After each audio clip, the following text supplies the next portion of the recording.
స్వర్ణాంధ్రప్రదేశ్ సాధన దిశగా ఆంధ్రప్రదేశ్లో ఎన్డీఏ కూటమి ప్రభుత్వం ఏడాది పూర్తి చేసుకుంది.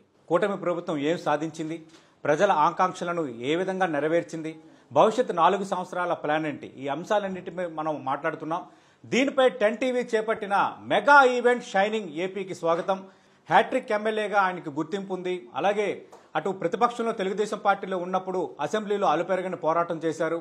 గెలిచిన తర్వాత చంద్రబాబు నాయుడు కేబినెట్లో కీలక శాఖల మంత్రిగా ప్రస్తుతం ఉన్న శ్రీ డోలా బాలవీరాంజనేయ స్వామి గారు మనతో ఉన్నారు. సార్ నమస్తే సార్. నమస్తే అండి. ముందుగా మీ కూటమి ప్రభుత్వం ఏడాది పూర్తి చేసుకుంటున్న సందర్భంలో ముందుగా మీకు 10 టీవీ తరఫున ప్రత్యేక శుభాకాంక్షలు సార్. థ్యాంక్ యూ అండి. కూటమి అధికారంలో రావడం, ఏడాది పూర్తి చేసుకోవడంపై తొలి స్పందన ఏంటి సార్?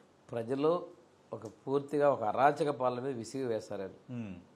భవిష్యత్తు మీద ముఖ్యమంత్రి గారు నమ్మకం, భరోసా, దాంతో కేంద్రంలో సహకారం, జనసేన నుంచి పవన్ కళ్యాణ్ యొక్క తోడ్పాటు, ఈ రాష్ట్రంలో తిరిగి గాడిలో పెట్టాలంటే ఎన్డీఏ ప్రభుత్వం కావాలన్నటువంటి ఒక లక్ష్యంతో ప్రజలు విరక్షణ తీర్పిచ్చారు.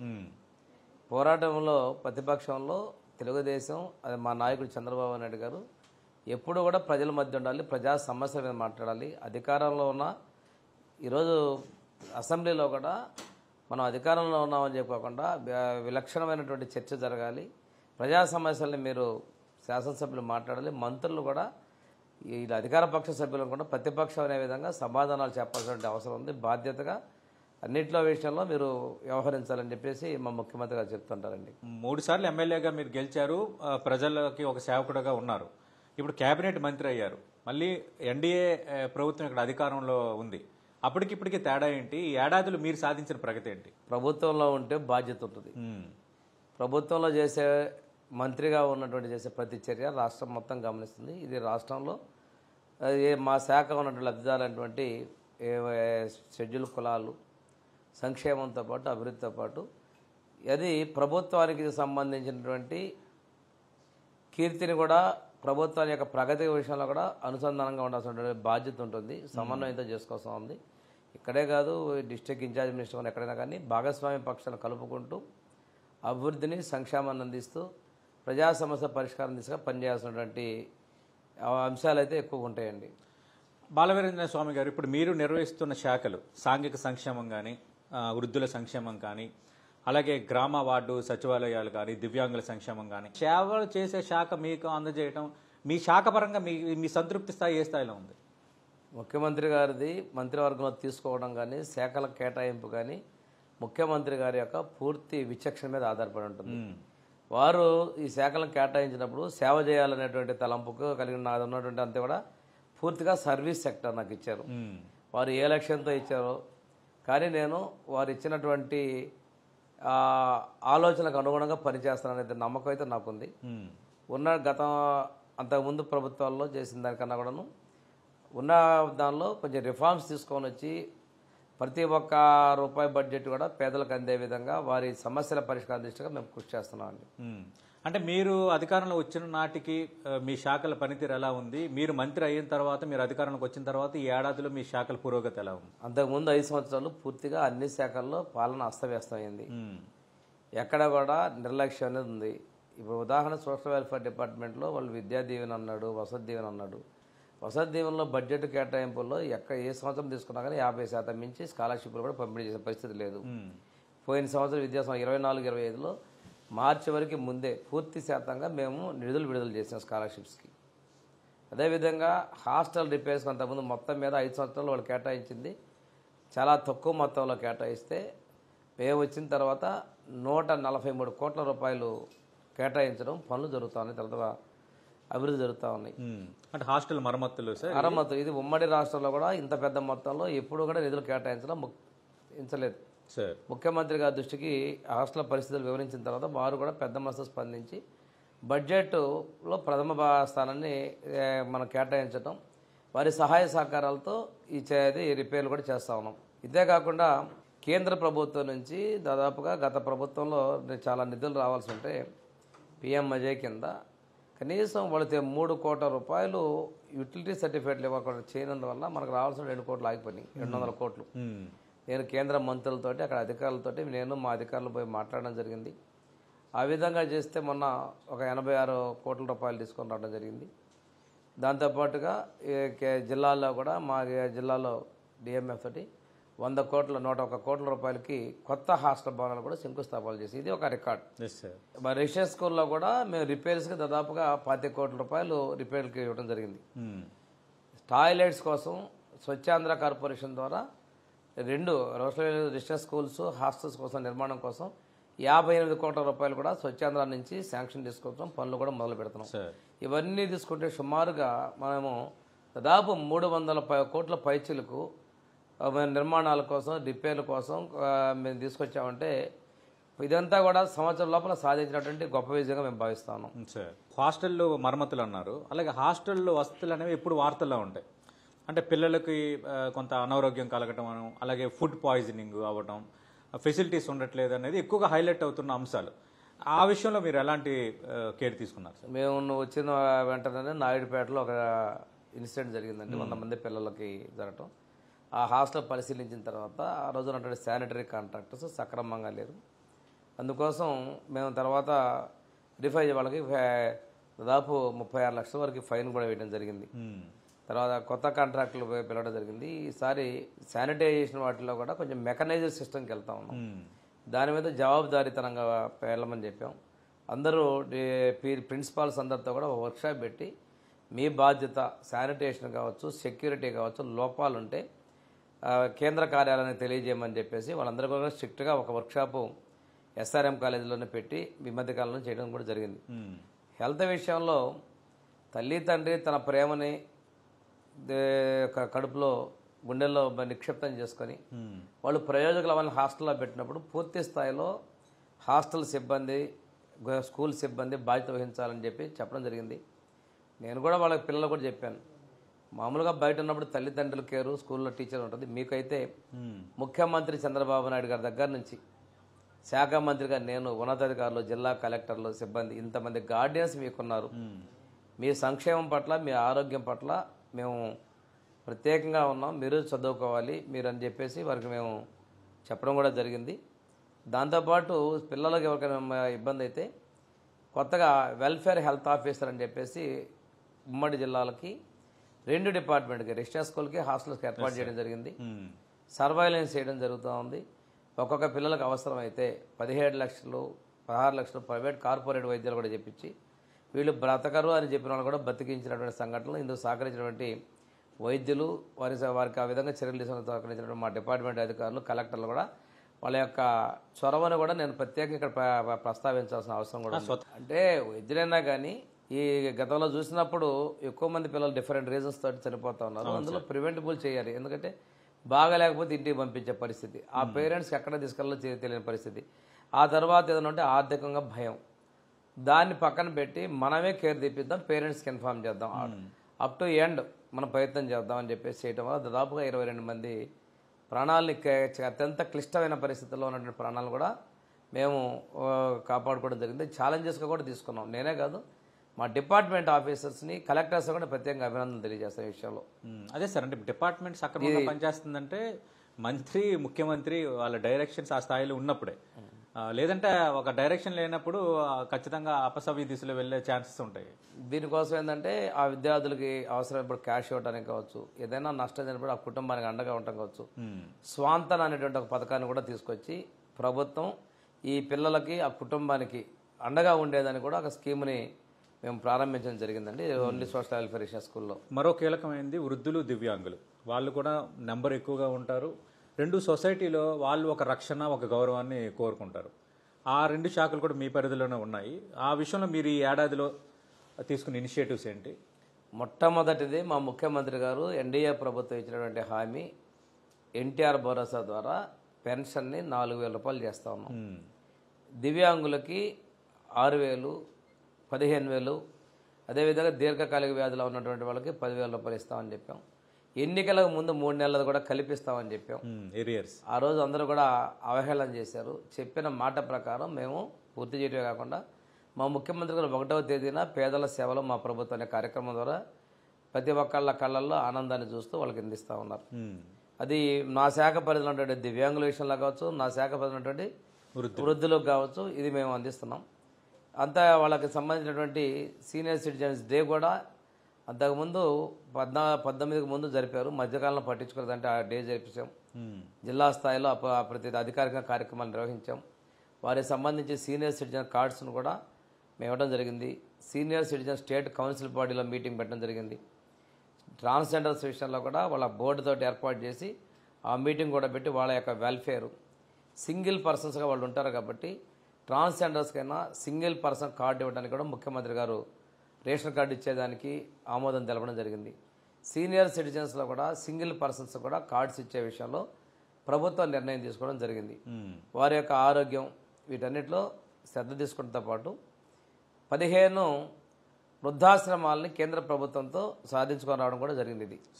ఇది ప్రభుత్వ అధీనంలో నడుస్తాయి అవి ఆర్గనైజేషన్ ఎన్జిఓస్ అన్నా వాటికి ప్రభుత్వం నుంచి అనుమతులు తీసుకొచ్చాం, నిధులు తీసుకొచ్చాం. ఈ సంవత్సరం మొత్తం ఉన్నటువంటి స్కూల్స్లో తెలుగుదేశం ప్రభుత్వంలో ముఖ్యంగా చంద్రబాబు నాయుడు గారి టైంలోనే ఓవరాల్గా ఇప్పటివరకు ఉన్నటువంటి 40 వరకు మేము తీసుకొని రావడం జరిగింది. ఈ 10 నెలలు అంటే ఈ సంవత్సర కాలంలోనే 15 తీసుకొని రావడం జరిగింది. అదేవిధంగా దివ్యాంగుల కోసం 200 ఎకరాల్లో దివ్యాంగుల స్పోర్ట్స్ స్టేడియం కోసం కూడా వైజాగ్లో తీసుకొని రావడం జరిగింది. అలింకో ద్వారా దాదాపుగా 15,000 మందికి మనం ఇది వాళ్ళకి కావాల్సినటువంటి పరికరాలను కూడా ఇవ్వడం జరిగింది. అంధ విద్యార్థులు ల్యాప్టాప్లు ఇవ్వడం, మేము ఇవి అదేవిధంగా చెవిటి మోగ వాళ్ళ కోసం బాత్రూంలోకి పిలవలేరనే ఉద్దేశంతో ఒక ఎమర్జెన్సీ కాలింగ్ బెల్స్, వాళ్ళు ఎక్కడైనా ఉండకూడదు ప్రమాదం జరిగితే ఆ బెల్ నొక్కితే ఆ హాస్టల్స్ ఉన్నటువంటి సిబ్బంది స్పందించే విధంగా ఎమర్జెన్సీ బెల్, బ్లైండ్ పీపుల్ కోసం రెడ్ లైట్, ఆ లైట్ వెలిగితే ప్రమాదం ఉందనేటువంటి సంకేతాలని అలారమ్స్ని కూడా నేను వచ్చిన తర్వాత విజిట్ చేసి గమనించి రాష్ట్ర వ్యాప్తంగా అలాంటివి ఏర్పాటు చేయడం నీడ్ వాళ్ళ అవసరం నేను గమనించడం లోపాన్ని చూసాము.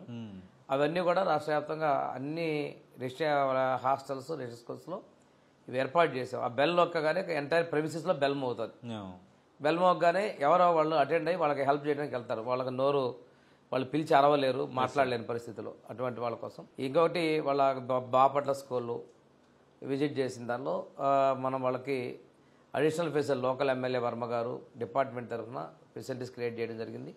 అదేవిధంగా వైజాగ్లో బ్లైండ్ స్కూల్లో కూడా దివీస్ ల్యాబ్ సహకారంతో అడిషనల్ ఫెసిలిటీస్ కూడా క్రియేట్ చేస్తా ఉన్నాం. వాళ్ళకి కావాల్సినటువంటి రిక్వైర్మెంట్ ఇస్తున్నాం. బ్రెయిలీ లిపి పుస్తకాలు కూడా రేపు విద్యా సంవత్సరం మొదట్లోనే ఇచ్చే విధంగా చర్యలు తీసుకుంటున్నాం. సార్, ఇప్పుడు మీరు ఆల్రెడీ హాస్టల్లో అప్పుడప్పుడు వెళ్తున్నారు, విద్యార్థులతో కలిసి భోజనం చేస్తున్నారు.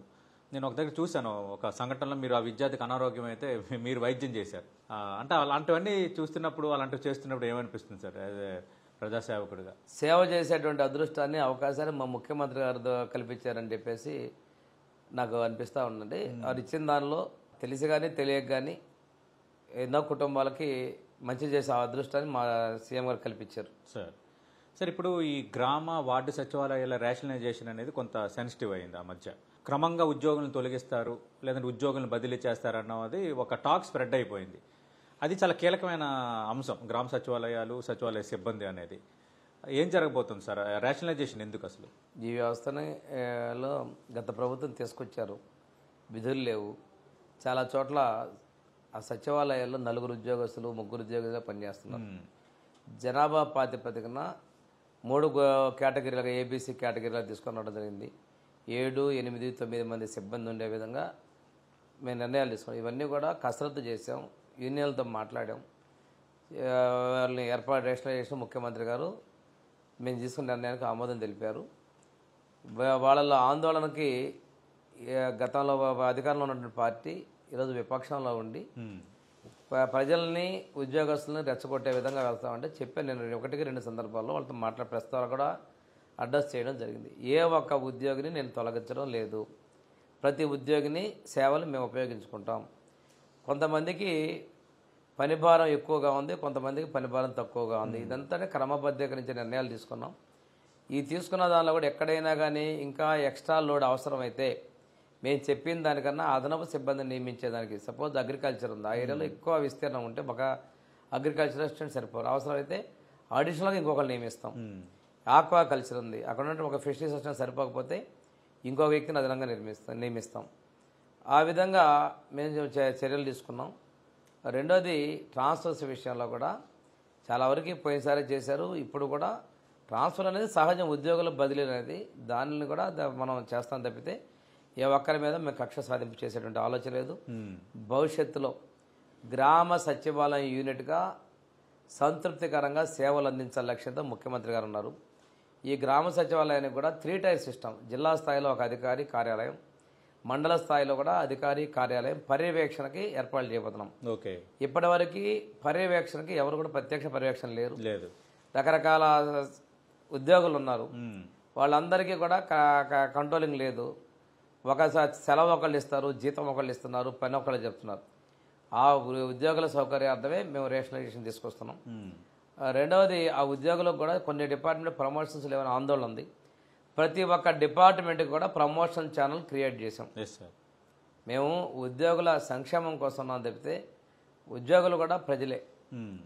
ఆ ప్రజలలో అందరికీ ఉన్న విధంగా వీళ్ళకు కూడా సౌకర్యంగా సేవలు ఇవ్వడానికి వాళ్ళకి రెగ్యులర్ ఎంప్లాయీస్ లాగా ఫెసిలిటీస్ ఇచ్చేది మా ప్రభుత్వం కృతనిశ్చయంతో ఉంది. సార్, అంటే మీరు సూపర్ 6 హామీలు ఇచ్చారు, అవి నెరవేర్చలేదని వైఎస్ఆర్ కాంగ్రెస్ పార్టీ వెన్నుపోటు దినం అని ఒక కార్యక్రమం చేపట్టింది. వైసీపీ విమర్శపై మీ సమాధానం ఏంటి సార్? అదే నేను మొన్న కాన్స్టిట్యూన్సీలో మీడియాతో చెప్పానండి. ఎవరి మీద వెన్నుపోటు దినం? నేను 4వ తేదీ, ఏ రోజు అది? ఈ రాష్ట్రంలో ఒక విలక్షణమైన తీర్పుని బయటకు వచ్చిన ఫలితాలు వెల్లడైన రోజు అది. ఎవరిచ్చారు? నీకు 5 సంవత్సరాలు నేను మోసిన ప్రజలు నేను వెన్నుపోటు పొడిచారు నువ్వు భావిస్తే అంతకన్నా నీ యొక్క మానసిక పరిస్థితి మేము మాట్లాడలేం. 5 సంవత్సరాలు చేసినటువంటి ఫలితాలు వచ్చిన రోజు నువ్వు వెన్నుపోటు తిన్నావనంటే నువ్వు తప్పులు చేసినా నేను కాపాడాలా, నేను ఎత్తిన పెట్టుకోవాలా? ఇదేం పరిస్థితి అది? నీ మానసిక నువ్వు పిలిపించా, నువ్వు ఉన్నావా ఇక్కడ రాష్ట్రంలో? బెంగళూరు ఎందుకు పోయావు నువ్వు? ఇది నీ పరిస్థితి. మేమైతే ఒకటే చెప్తా ఉన్నాం, హామీలన్నీ అమలు చేసుకుంటూ వస్తున్నాం. ఎన్టీఆర్ భరోసా సూపర్ 6 ఇచ్చాం. రెండోది, అన్నా క్యాంటీన్ పెడతాన్నాం, పెట్టాం. గతంలో అసెంబ్లీలోనే చెప్పాం, అన్నా క్యాంటీన్ మూతేస్తామంటే ఆనాడు ఉన్నటువంటి మంత్రి, మున్సిపల్ శాఖ మంత్రి బొత్స గారు లేదు మూసేయమని అన్నారు. మేమే చెప్పాం, నేను మా రామానాయుడు మేమంతా కూడా, మీ జగనన్నో మీ రాజన్నో పేరు పెట్టుకోవా, కానీ అన్నా క్యాంటీన్ నడుపు పేదలదని మేము చెప్పాం. నేను నడుపుతామని అసెంబ్లీ సాక్షిగా అసత్యాలు ఆడారు. మేము అన్నా క్యాంటీన్ తెరిపించాం, ప్రజలు సంతృప్తికరంగా ఉన్నారు. దీపం 2 కింద ఉచిత గ్యాస్ సిలిండర్ 1 సిలిండర్ ఇచ్చారు, 2వ సిలిండర్ కూడా తీసుకుంటున్నారు ప్రజలు. అదేవిధంగా ఈ నెలలో తల్లికి వందనం ఇవ్వబోతున్నాం. తల్లికి వందనం గతంలో మీరు ఆడబిడ్డ అమ్మఒడి అని చెప్పేసి 30,000 ఇద్దరు పిల్లలకి ఇస్తామని చెప్పేసి 13,000 ఇచ్చారు. తర్వాత ఏమన్నారు? 30 తేడా చెప్పారు. మీరు 13 అన్నాము, మీరు 30 అనుకున్నారంటే మాట్లాడారు.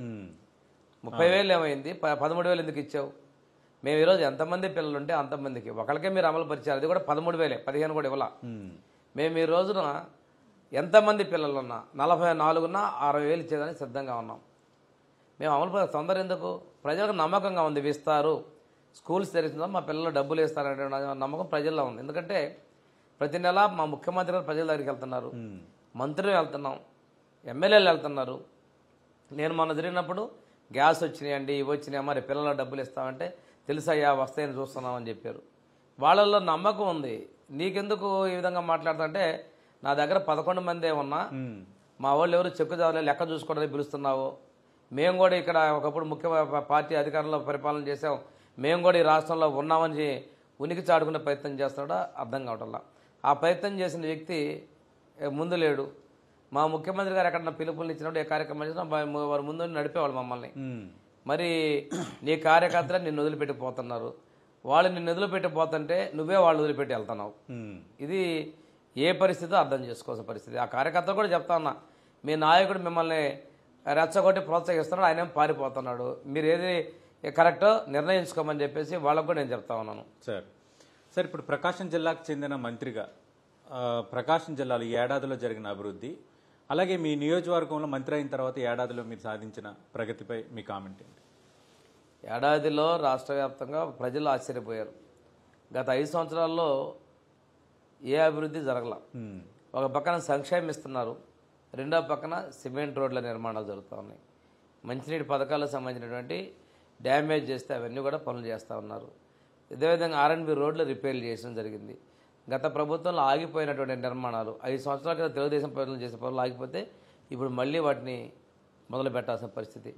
మాకు అది గొప్ప కొద్ది ఆశ్చర్యంగా ఉంటుంది. ఫౌండేషన్ ఆ రోజు నేనే చేశాను, 5 సంవత్సరాలతో మళ్ళీ ఓపెనింగ్ మేమే చేస్తాం. అంటే ఇప్పుడు ప్రకాశం జిల్లా అంటే కొంత వెనుకబడిన జిల్లా అనేది ఒక ఉంది. లేటెస్ట్ గా మీరు తీసుకొచ్చిన రిలయన్స్ ప్రాజెక్ట్ దానిపైన ఒకసారి ఎక్స్ప్లెయిన్ చేస్తారా? ప్రకాశం జిల్లాలో ఎమ్మెల్యేలు మంత్రులైనా వాళ్ళలో భేషజాలు లేవండి. అందరూ ఏంటంటే ఒక వయసు కొద్దిగా అటు ఇటుగా ఉన్న ఒక ఏజ్ దగ్గరలో ఉన్నటువంటి వాళ్ళు చాలా ఈ స్కూల్ పిల్లల్లో ఉన్నటువంటి ఫ్రెండ్షిప్లో ఫ్రెండ్లీగా స్వేచ్ఛగా స్వాతంత్రంగా ఉంటారు. ఒకరికి ఏదైనా ఇబ్బంది అయినా ఇంకొకళ్ళు సర్దుబాటు చేసేటువంటి వాతావరణం ఉంది.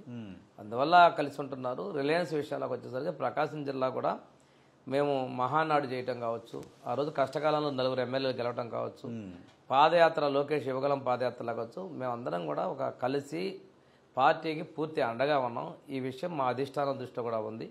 ఇక్కడ పరిశ్రమలు ఇవ్వాలి, ఈ ప్రాంతం వెనుకబడిన దానిలో రిలయన్స్ నుంచి బయోగ్యాస్ ఇది ఎనర్జీ కోసం ఇచ్చేదానికి అనువైన వాతావరణం ప్రకాశం జిల్లా ఉందని చెప్పేసి రావడం జరిగింది.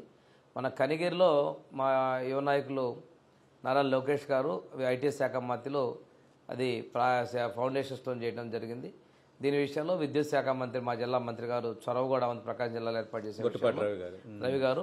ఇదే కాకుండా ఇక్కడ నుంచి జిల్లాలో ఇంకా ఎక్కువ చోట్ల మార్కాపురం, దర్శి ఇటువంటి ప్రాంతాల్లో కూడా ఈ ప్లాంట్స్ సంఖ్య పెరిగే విధంగా ఉంది.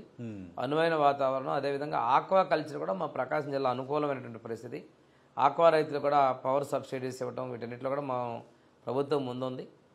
ఇది ముందుకు తీసుకెళ్లే విధంగా మేము ఉన్నామని తెలియజేస్తామండి. సార్ భవిష్యత్ ప్రణాళికలు ఏంటి సార్ మీ శాఖ పరంగా? మా శాఖ పరంగా నిన్న ముఖ్యమంత్రి గారు కూడా క్యాబినెట్ చెప్పారు. చేసినటువంటి ప్రస్తుతానికి అన్ని శాఖలు కూడా సంతృప్తికరంగా చేశారు. ఒక ప్రణాళికలు సిద్ధం చేసుకొని ముందుకెళ్ళమన్నారు. రెండోది మనం అభివృద్ధి చేసుకుంటున్నాం, సంక్షేమం మీద ఖర్చు పెడుతున్నాం. సంక్షేమం మీద పెట్టేటువంటి దానిలో ఒక ఉత్పాదక శక్తి కింది స్థాయి వరకు లబ్ధిదారుడు ఒక సాధికారత సాధించి తన స్వశక్తితో ఉండే విధంగా ఇమ్మన్నారు. రెండోది విద్యాపరంగా ముందుకు తీసుకెళ్ళమన్నారు. పోయినసారి ఈ సంవత్సరం మా పిల్లలు ఐఐటి జేఈ మెయిన్స్లో మనకి ఎన్ఐటి ఐఐటిలో 54 మంది పిల్లలకి ఈరోజు సీట్లు వచ్చే అవకాశం, సీట్లు కూడా 60 పైగా ఫస్ట్ అటెంప్ట్లో వచ్చే పరిస్థితి ఉంది. భవిష్యత్తులో మిస్ అయిన పిల్లలకి లాంగ్ టర్మ్ ఎంబీబీఎస్ కోచింగ్ కూడా ఇవ్వబోతా ఉన్నాం. ఇవి ఎక్కువ ఒక 100 మందికి శిక్షణ ఇస్తే 90 మంది దాకా రిజల్ట్ ఓరియంటెడ్గా చేద్దాం. సివిల్స్ కూడా 3 ఇన్స్టిట్యూట్స్ ఉన్నాయి మాకు. మనకి మన స్టడీ సర్కిల్స్ వాటి సంఖ్యను కూడా పెంచబోతా ఉన్నాం. మా హాస్టల్స్ పిల్లలు మన ఆణిముత్యాలు 986 మార్కులు హాస్టల్లో ఉంటూ బయట చదువుకున్న పిల్లలు, గ్రేట్ సార్. 10th క్లాస్లోకి వచ్చేసరికి 570 అలా సాధించారు. వాళ్ళందరినీ కూడా గురుకుల పాఠశాలలో తీసుకుంటున్నాం. జూనియర్ ఇంటర్లో మెరిట్లో వచ్చిన విద్యార్థులను కూడా ఈ ఎక్సలెన్సీ సెంటర్లో తీసుకుంటాం. అంటే హాస్టల్లో ఉన్న పిల్లలు, గవర్నమెంట్ స్కూల్లో ఉన్న వాళ్ళు, వాళ్ళని సోషల్ వెల్ఫేర్ ఎక్సలెన్స్ సెంటర్లో తీసుకొని ప్రత్యేకమైన తర్ఫీదు ఇచ్చి వాళ్ళని ఇంజనీర్ని డాక్టర్లుగా తీర్చిదిద్దే విధంగా చర్యలు తీసుకోబోతా ఉన్నాం. ఇంకోటి మా దగ్గర వొకేషనల్ స్కూల్లో చదివిన పిల్లలకి జర్మన్ లాంగ్వేజ్ కూడా 3 సెంటర్లో కోచింగ్ ఇవ్వబోతున్నాం. జర్మన్ లాంగ్వేజ్ ఇస్తే వాళ్ళకి విదేశాల్లో ఉద్యోగ అవకాశాలు కల్పించే విధంగా, ఎందుకంటే డిమాండ్ ఉంది. ఈ సంవత్సరం 3 సెంటర్లో వైజాగ్, విజయవాడ, తిరుపతిలో పెట్టబోతున్నాం. కర్నూలు కూడా 4వ కూడా పరిశీలించమని చెప్పడం జరిగింది. ఈ ఇయర్ జర్మనీ భాష నేర్పించి వాళ్ళ విదేశాలకు పంపించే విధంగా కూడా చర్యలు తీసుకుంటున్నాం. అంబేద్కర్ ఓవర్సీస్ విద్యానిధి పథకం ఇంతకుముందుంటే గత ముఖ్యమంత్రి ఆ మహానాయకుడి పేరు తీసేసి తను చరిత్ర పురుషుడు అనుకున్నాడో ఏమో ఈరోజు అంధకారంలో ఉంటారనుకుంటే తన పేరు పెట్టుకున్నాడు. ఆ పేరు తిరిగి డాక్టర్ బిఆర్ అంబేద్కర్ ఓవర్సీస్ విద్యానిధి పథకం పెట్టాం. ఈ బడ్జెట్ కూడా తొందరలో గైడ్లైన్స్ రిలీజ్ చేయబోతున్నాం. దాన్ని కూడా 250 యూనివర్సిటీస్లో మనం అవకాశాలు ఇవ్వబోతా ఉన్నాం. 1000 మందికి పైగా విద్యార్థుల్ని అది మేము విదేశాలకు పంపించే విధంగా, విదేశాల్లో చదివించే విధంగా వాళ్ళని గైడ్ చేద్దాం. కెరీర్ గైడెన్స్ కూడా సిలబస్లో రెగ్యులర్గా తీసుకోవటం. మా హెడ్ ఆఫీస్ నుంచే ఒక క్లినికల్ సైకాలజిస్ట్ పెట్టి వీడియో కాన్ఫరెన్స్ ద్వారా వాళ్ళకి క్లినికల్ సైకాలజీ క్లాసులు, ఫిజికల్గా విజిట్ చేసి వాళ్ళ మనోస్థైర్యం నింపేటువంటి చర్యలు, కెరీర్ గైడెన్స్ అంటివి కూడా కొత్తగా ఈ సంవత్సరం నుంచి మేము ప్రారంభిస్తా ఉన్నామండి. ఇవన్నీ కూడా గురుకుల పాఠశాలే కాదు, హాస్టల్లో కూడా సమంగా రెండింటి కూడా ఇంటిగ్రేట్ చేసే విధంగా చర్యలు తీసుకుంటున్నాం. మీ ప్రయాణం స్వర్ణాంధ్ర దిశగా ఈ విధంగానే సాగాలని మనస్ఫూర్తిగా కోరుకుంటున్నాం సార్ 10 టీవీ తరఫున. ప్రధానంగా ఈ హాస్టల్స్ లో కానీ ఈ పెన్షన్స్ వీటన్నిటికి సంబంధించి అల్పాదాయ వర్గాలు నీడ్ అనేది అంటే అవసరం ఉన్న వాళ్ళకి సంబంధించిన కీలక శాఖలు కాబట్టి ఈ శాఖలపై ఆంధ్రప్రదేశ్ ప్రభుత్వం ఏ స్థాయిలో దృష్టి పెట్టింది, ఏ స్థాయిలో పర్యవేక్షిస్తుంది అనటానికి బాలవీరేంద్ర స్వామి గారు చెప్పిన పథకాలు అమలవుతున్న తీరు, భవిష్యత్తు లక్ష్యాలే ఒక ప్రత్యక్ష ఉదాహరణ. షైనింగ్ ఏపీ లో భాగంగా ఇది 10 టీవీ స్పెషల్ ఇంటర్వ్యూ.